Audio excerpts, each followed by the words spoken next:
Here's an interview that Noa Tishby gave on transforming the Middle East, as well as a lot of the misconceptions that people have about Israel. Check it out. As I said, you have two New York Times best-selling books. The one most people, I'm sure, are familiar with is Israel, A Simple Guide to the Most Misunderstood Country on Earth. So today, as we sit here, in May of 2025, what is it that is still so misunderstood? How much time do we have? Is Is the answer. Basically. Is the answer to that. So it's a great question, and that's the reason I named my first book A Simple Guide to the Most Misunderstood Country on Earth, because I wanted this to be a conversation. Because is Israel the most misunderstood country on earth? No. Do you all know the governance system of Denmark? No, nobody does. But the thing about that I wanted to point out is that Israel is the country that people know nothing about, yet that they're obsessing over it in a very disproportionate way. And that was something that I was able to identify when I moved to America as an actress, a producer, a writer. I was Israeli, and I started coming to America and talking to people, and I'm like, wow, you have no idea what Israel is, right? But you're very opinionated about it, which is a very interesting concept. And that was why I was able to identify this years ago as this extra Jewish, which isn't political, and it's not about policies, and it's not about politicians, it's about good old anti-Semitism, which we're going to get to later on. So there are a lot of things that are misunderstood about Israel. You can talk about the fact that people don't understand that the Jews have originated from, Judea. The Jews are indigenous to the state of Israel. They don't understand that Israel is literally a refugee state that was decolonized from Great Britain. So not only it's not a colonialist state, it was decolonized from England. They don't understand how liberal and progressive it is. They don't understand that there are 21% Arab, Israeli, Palestinian citizens that have equal rights within Israel. If you tell them that they don't understand that there's, again, I don't want to be offensive, but they don't understand that there's never been a Palestine. Not that there shouldn't be, but there just never has been. And when you say this to some certain people in the population, their mind just goes like they don't. There shouldn't be one. There definitely should not be one. Again, a Palestinian state would turn into a terror hotbed in seconds. Like, it would start, we would make it a state. Within a few hours, it would become the world's largest exporter and conductor of terrorism. That's what would happen. It would be a designated terrorist state. So why should we create another state which is run by terrorists in the Middle East? It makes no sense whatsoever. So this is where I disagree with Noa Tishby. She is on the Israeli left, so to speak, and she believes in the impossibility of a Palestinian state, but I completely disagree. I think we've given them a state in Gaza. We've tried it in the West Bank, in Judea and Samaria. It almost and has not worked thus far. And I don't think it has a possibility of working going forward either. Process that, right? They don't understand the most basic stuff about Israel. That is more true to the younger generation that get their information on social media, on TikTok, and worse. So a lot of things that people don't understand about Israel as a country, as I'm sure a lot of you know and have been frustrated by over and over again, which is why I wrote my first book, because I'm like, it's not really a book, it's an ammunition box. So just take it and use it, which a lot of people do, and it's great. But I think to this conversation with us, all of us that are, you're well versed in all of that, I think one of the most important things that people don't understand is that what's happening now is not Israel's problem. This is not Israel's problem. It's not the problem of the Jews. It's not even just the problem of the Middle East. What's happening right now is nothing short of a cultural conflict that if we don't wake up in the West to understand that that is what's happening, we're going to be screwed, and not too far down the line. So here's the thing.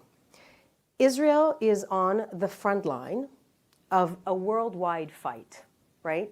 It's a fight between liberal values, whether liberal democracies or whatever it is that we hold dear, things that we see as self-evident, human rights, women's rights, everything that the water we swim in, right? To us, it's very obvious that I'm equal to you. Like, where is the question there, right?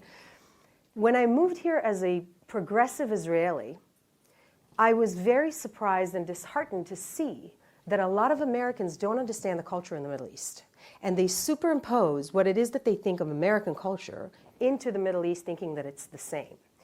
And to an Israeli, right? And again, I'm going to say things here that I don't necessarily say out all the time in the open, but I feel like in this room, and I know it's broadcast, so it's, whatever, we can handle it. So even for a very progressive Israeli, right? My family's from a kibbutz, like Israeli Air Force and so on and so forth. If you're Israelis, you know what that means. It was very clear to me that some cultures don't just want the same things that we do. And that's something that's very difficult for progressive Americans to understand, okay?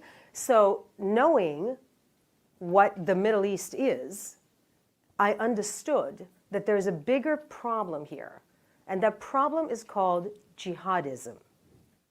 That problem means that there are some mothers, okay, that are happy if their child goes and kills Noah Argamani's friends at a party.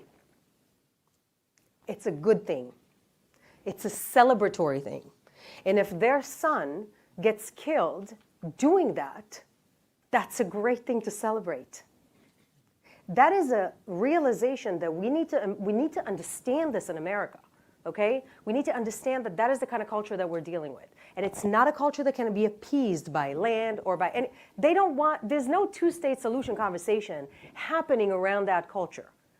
There is a Sharia law conversation that's happening around that culture that says that if a woman was raped, she needs to bring 3 male witnesses to prove that she was raped, and if she can, then she's the adulterer and she's going to get stoned. But she can also redeem herself by marrying her rapist. That's the kind of culture that we're dealing with. Now, here's the thing.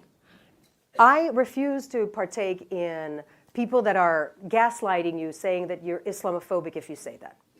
I refuse. And I'll tell you why. Because the Middle East understands this better. You know who understands what I'm saying right now?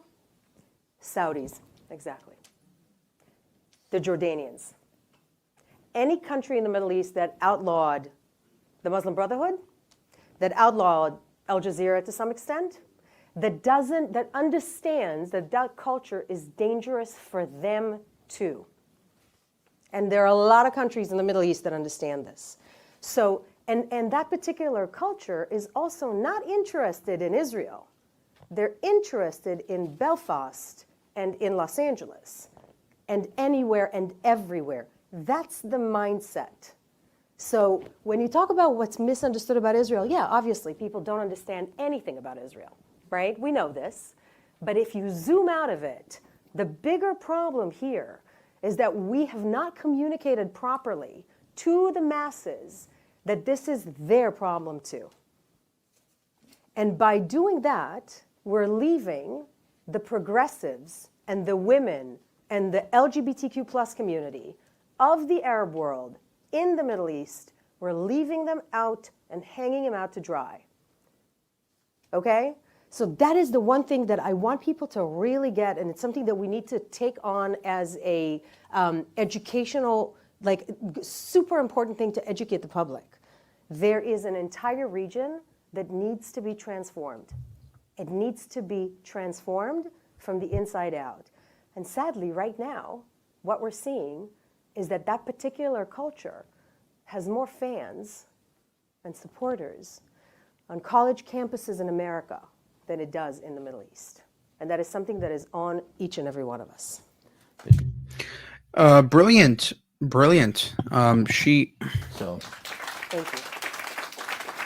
Yeah, Noa Tishby is hitting the nail on the head here. And in case you missed her overall message, what she's saying is when they chant Free Palestine, they don't mean Free Palestine in Israel. They don't mean Free Palestine from the river to the sea, meaning, okay, so now we're just going to overthrow Israel and then everything's going to be good. No. They don't stop there. They are openly chanting Free Palestine in the West because they believe it is a symbol of tearing down oppression, of tearing down the current capitalist society that is based on America and based on the West. And they truly believe that the best way to spearhead this is through the pro-Palestine movement. So I'll give you a perfect example. Greta Thunberg, she is a climate activist who constantly talks about how, a lot of these capitalist countries, because they're so preoccupied with money and they're using oil and all this other stuff. I have a question for Greta Thunberg. Has she ever boycotted an Arab country or a Muslim country for using oil? Because that's all they do.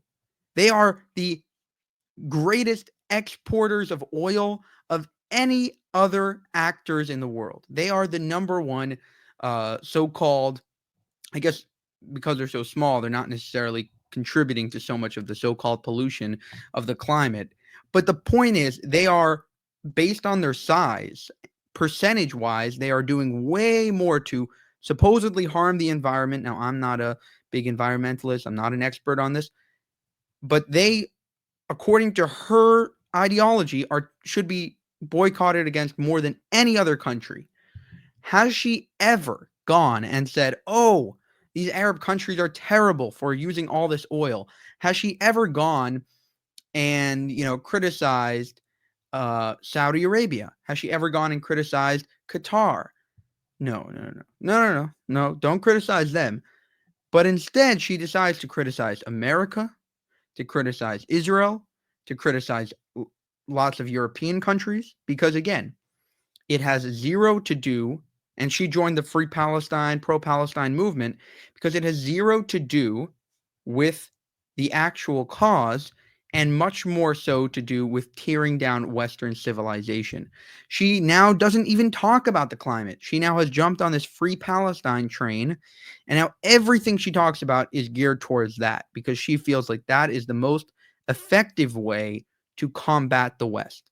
So remember that. People like her, a lot of activists you're going to see, are jumping on this Free Palestine movement because they feel that that is the best way to tear down the fabric of our society. So it's not Free Palestine from Israel. It's Free Palestine in Michigan. It's Free Palestine in the UK. It's Free Palestine in Australia. It's Free Palestine in Canada. And slowly but surely, you're going to see more and more people, Muslims, radical Islam, take over a lot of these countries and exert their influence. For more, subscribe to the channel. If you want to help us make more of these videos, you can go to buymeacoffee.com/JewishUncensored. You can also go to our channel memberships page and join there for exclusive content. Thank you for watching and have a good one.